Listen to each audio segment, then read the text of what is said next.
Lagi-lagi KPK menggelar operasi tangkap tangan. Dan kali ini yang terciduk adalah seorang ketua umum partai politik bersama beberapa pejabat di lingkungan Kementerian Agama. Para pelaku diduga terlibat dalam jual beli jabatan di Kementerian Agama. Kebetulan sekali, Menteri Agama saat ini adalah rekan separtai si ketua umum parpol yang terciduk. KPK pun bergerak cepat dengan menggeledah sejumlah ruangan di Kementerian Agama, termasuk ruang kerja sang menteri. Tumpukan uang rupiah dan dolar ditemukan penyidik KPK di ruangan tersebut. Pemirsa, apakah uang yang disita KPK dari ruang kerja Menteri Agama terkait dengan kasus dugaan jual beli jabatan di Kementerian Agama? Lantas, siapa lagi yang dibidik KPK dalam kasus ini? Inilah penelusuran tim Realitas.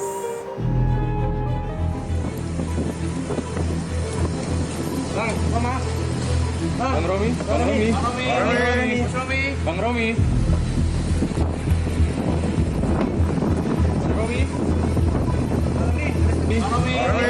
Sosok Romah Hurmuzi tertangkap kamera ketika berada di dalam kendaraan yang parkir di Polda Jawa Timur. Ia mengenakan topi dan memakai masker. Ketua Umum Partai Persatuan Pembangunan ini terjaring operasi tangkap tangan atau OTT yang digelar KPK di Jawa Timur. Pria yang biasa dipanggil Romi ini ditangkap KPK di sebuah hotel di kota Surabaya pada hari Jumat pagi 15 Maret 2019. Romi ditangkap bersama sejumlah orang lainnya, termasuk Kepala Kantor Kemenak Jawa Timur.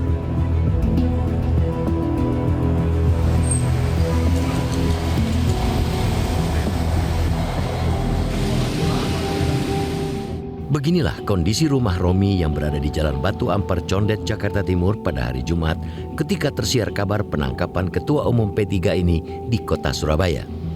Suasana di sini terlihat tertutup, walau ada beberapa mobil keluar masuk.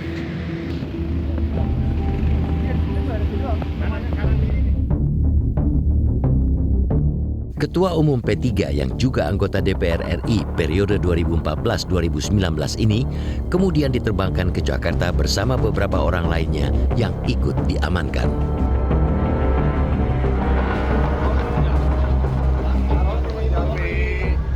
Setibanya di Bandara Soekarno-Hatta di kota Tangerang, Banten, Romi yang mengenakan jaket, topi, kacamata, serta masker ini segera dibawa ke gedung KPK.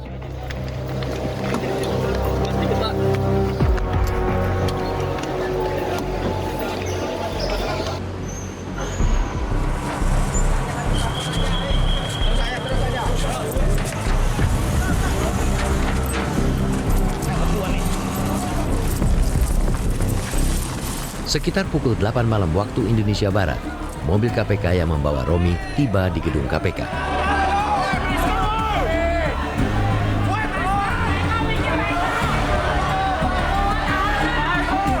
Beginilah gaya Romi ketika masuk ke dalam gedung KPK yang sama sekali berbeda jauh dengan gayanya selama ini.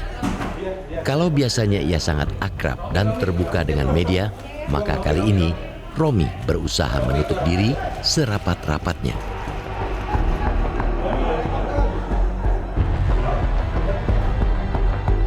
KPK akhirnya menetapkan 3 orang sebagai tersangka dalam kasus OTT di Jawa Timur.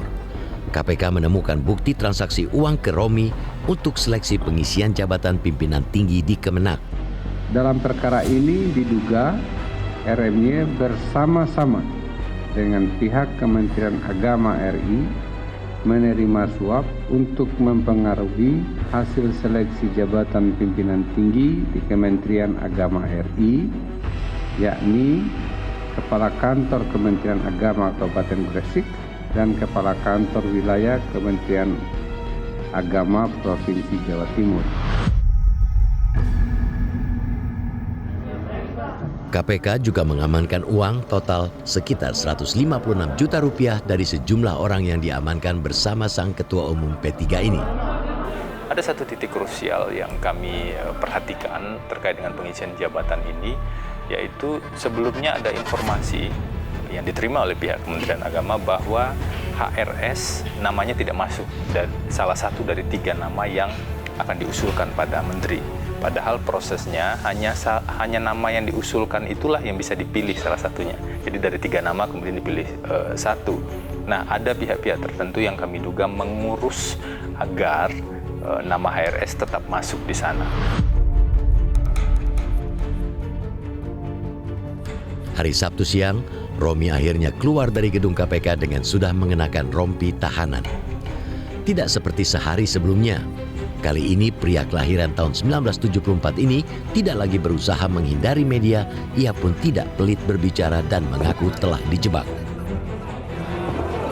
Saya merasa dijebak, tapi detailnya ada di sini ya.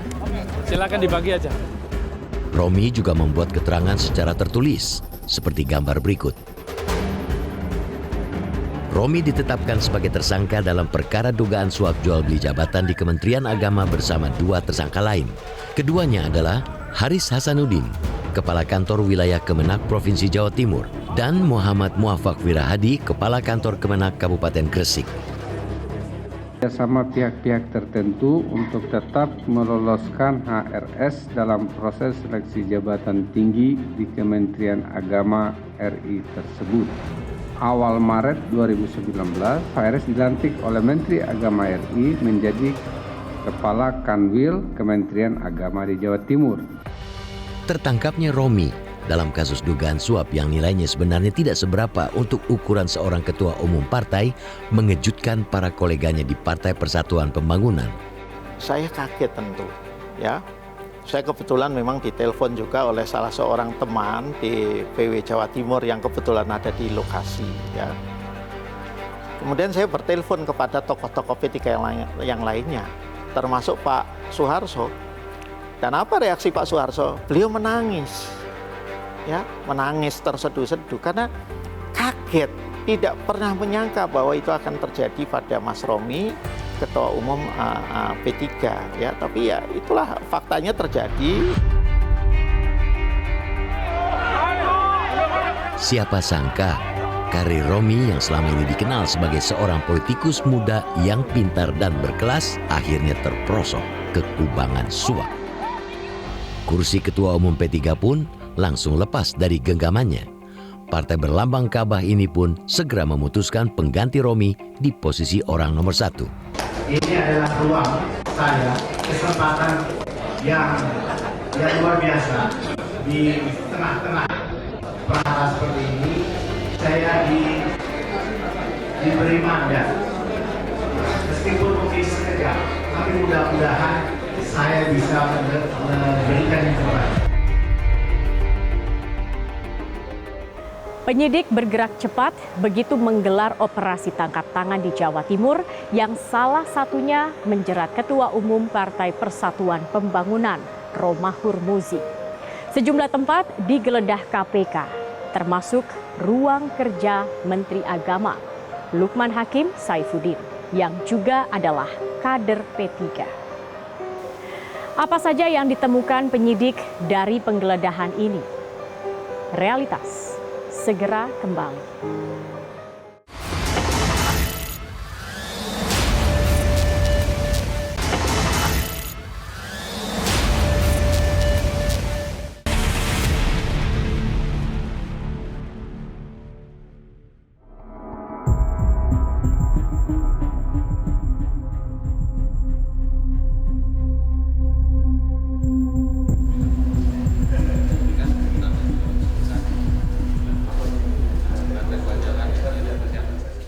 Inilah sejumlah penyidik KPK yang mendatangi kantor Kementerian Agama pada hari Senin pagi 18 Maret 2019. Kedatangan mereka bertujuan untuk menggeledah sejumlah ruangan seperti ruangan kerja Menteri Agama dan ruang kerja Sekjen. Aparat bersenjata laras panjang ikut mengawal petugas dari Komisi Anti Rasuah ini. Tim Realitas sempat mengikuti para penyidik KPK ini ketika baru tiba di kantor pusat Kementerian Agama hingga menuju ke depan ruang kerja pimpinan lembaga yang dulu bernama Departemen Agama ini.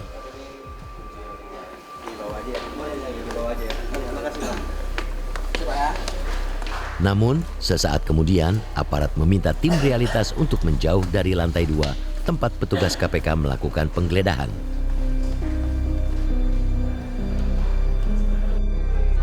Menteri Agama Lukman Hakim Saifuddin mendadak hadir di gedung Kementerian Agama ketika petugas KPK masih melakukan penggeledahan. Rupanya, sang menteri yang berasal dari Partai Persatuan Pembangunan ini mendapat kabar kalau penggeledahan di ruang kerjanya sudah selesai, sehingga ia bisa kembali bekerja. Saya mendapatkan informasi bahwa ruangan saya sudah bisa dibuka lagi dan proses penggeledahan KPK sudah katanya saya mendapatkan informasi sudah selesai, sehingga saya harus segera memasuki ruangan saya karena ada beberapa surat-surat yang harus saya tindak lanjuti, yang harus saya baca, yang harus saya tanda tangani. Namun, sang Menteri Agama ini menolak memberi penjelasan lebih banyak mengenai kasus jual beli jabatan di kementerian yang ia pimpin. Mungkin nanti akan ada dikonfirmasi Pak dokumen-dokumen temuan hari ini. Begini, saya mohon teman-teman media untuk mampu bersabar karena saya harus menahan diri untuk tidak menyampaikan hal-hal yang bisa secara langsung maupun tidak langsung terkait dengan materi hukum. Karena saya belum memberikan keterangan resmi kepada KPK. Penggeledahan di Kementerian Agama ini berlangsung sekitar 7 jam. Petugas KPK lalu pergi sekitar jam 8 malam tanpa ada penjelasan apapun kepada awak media. Ada banyak dokumen yang disita petugas dari penggeledahan ini. Dari ruang kerja Menteri Agama Lukman Hakim Saifuddin, petugas juga menemukan tumpukan uang sebanyak 180 juta rupiah dan 30.000 US dollar. Uang yang kami temukan di laci di laci meja di ruang kerja Menteri Agama itu posisinya sama menurut kami sebagai bagian dari bukti yang kami sita juga dari ruangan-ruangan yang lain. Misalnya dari ruang Sekjen, dari ruang Kepala Biro Kepegawaian Kementerian Agama, dan juga dari ruang Menteri Agama sendiri. Ada sejumlah dokumen-dokumen penting yang kami sita hari itu, pada hari Senin tersebut. Dan bukti ini juga beberapa bukti yang lain kami sita juga dari kantor P3, seperti dokumen terkait dengan posisi RMY di P3, yaitu posisi sebagai Ketua Umum, dan juga mutasi rekening di sana. Dan di rumah RMY kami sita laptop ya. Jadi seluruh bukti-bukti tersebut itu kami tempatkan dalam konteks barang bukti atau alat bukti dalam proses penyidikan ini nanti yang akan didalami lebih lanjut.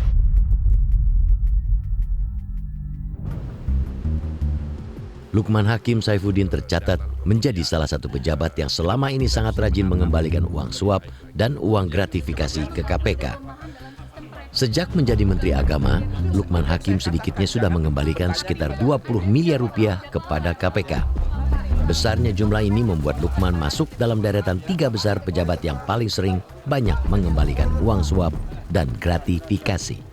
Ada beberapa pelaporan gratifikasi memang yang cukup signifikan nilainya ya, tapi itu bersamaan waktunya dengan pelaporan gratifikasi yang dilakukan oleh Presiden dan Wakil Presiden.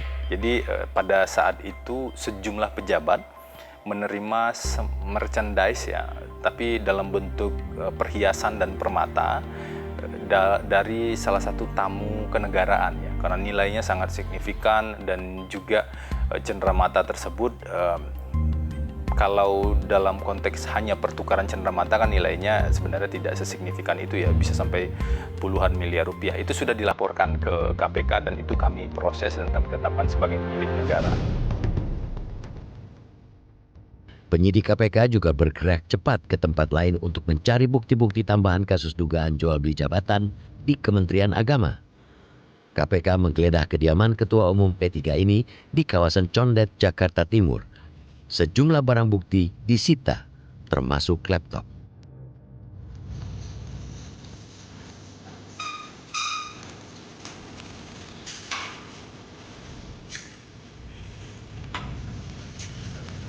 Kantor DPP P3 juga menjadi sasaran penggeledahan KPK. sejumlah dokumen disita KPK dari penggeledahan ini.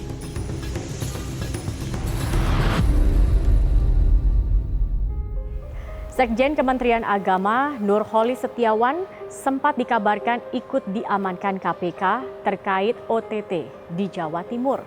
Nurholis adalah Ketua Panitia Seleksi Pejabat di Kementerian Agama, sehingga ia adalah orang yang tahu persis proses pemilihan pejabat di sana. Benarkah Nurholis ikut diamankan KPK? Lantas apa kata Nurholis mengenai salah satu tersangka yang ikut diciduk KPK sebenarnya tidak lolos seleksi menjadi pejabat namun tetap dipilih? Realitas segera kembali.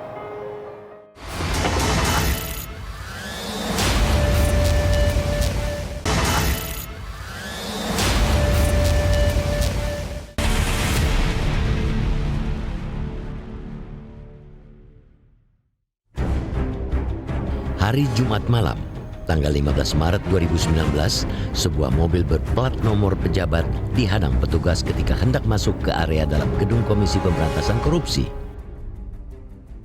Seorang pria berbaju putih lantas keluar dari dalam mobil dan berjalan kaki menuju lobi gedung KPK.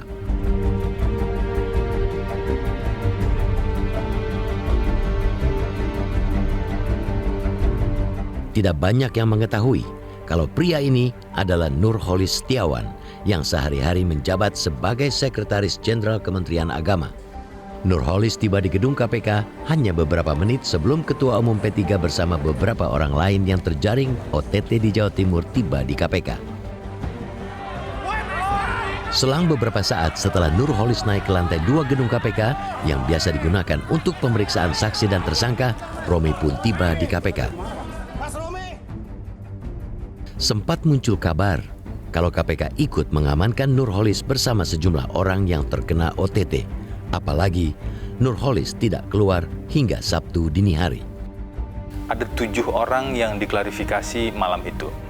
6 orang diantaranya kami amankan atau kami bawa dari Jawa Timur. Sedangkan Sekjen Kementerian Agama sekitar pukul 8 malam itu datang ke gedung KPK. Setelah sebelumnya pada sore hari kami melakukan penyegelan di ruang Menteri Agama, di ruang Sekjen dan ruangan yang lain. Jadi datang ke KPK sekitar pukul 8 dan kemudian kami lakukan klarifikasi yang dibutuhkan oleh tim saat itu sampai sekitar pukul 1 atau 2 dini hari. Pak Sekjen, konfirmasi dong dikit Pak. Dikonfirmasi ya minimal berapa? Jangan. Berapa bertanya aja Pak.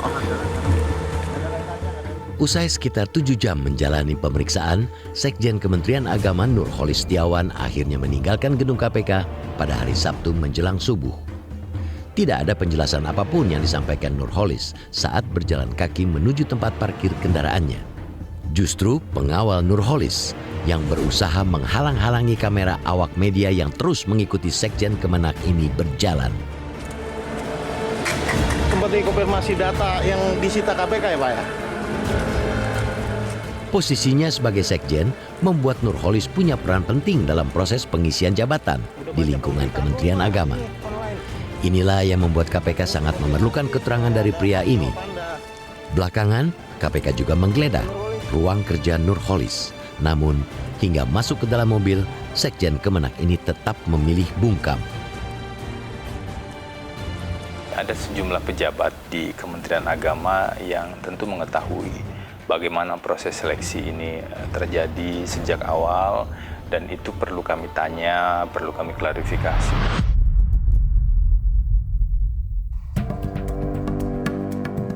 Beberapa jam usai diperiksa KPK, Nurholis muncul lagi ke publik ketika mendampingi Menteri Agama Lukman Hakim Saifuddin pada hari Sabtu 16 Maret 2019. Lukman Hakim menggelar jumpa pers untuk memberi penjelasan terkait OTT yang dilakukan KPK yang diduga terkait jual beli jabatan di lingkungan Kementerian Agama. Sayangnya, Lukman memberi penjelasan dengan membawa teks. Hal ini mengisyaratkan bahwa praktek korupsi masih terjadi dan upaya pemberantasan korupsi tidak boleh surut, bahkan harus terus diperkuat dan didukung. oleh semua komponen bangsa.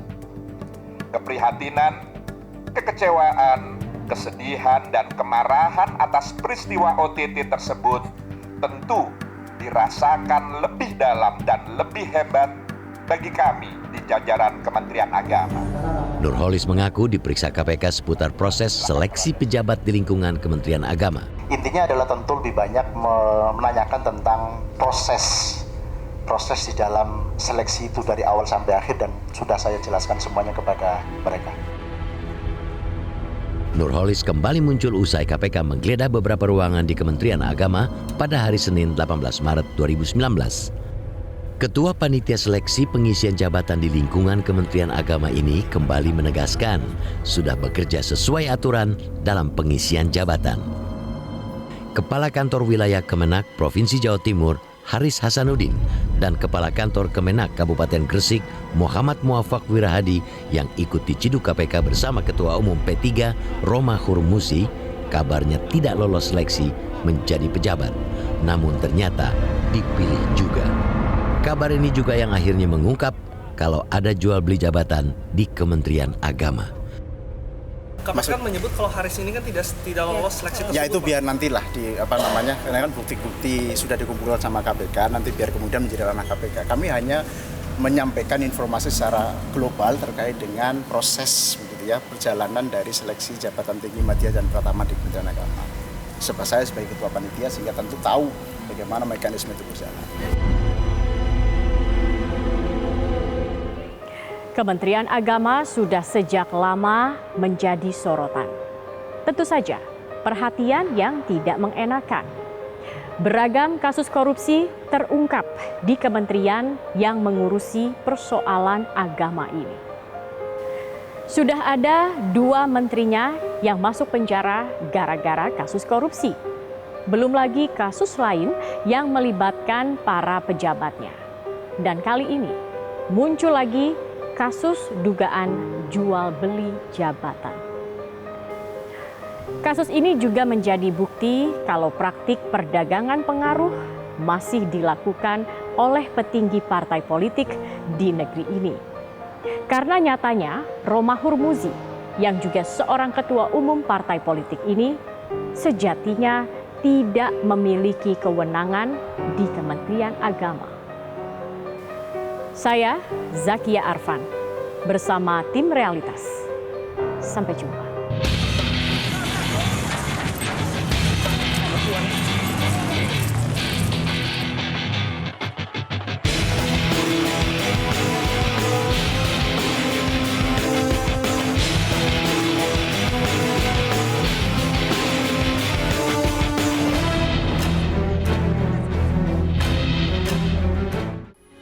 Metro TV, knowledge to elevate.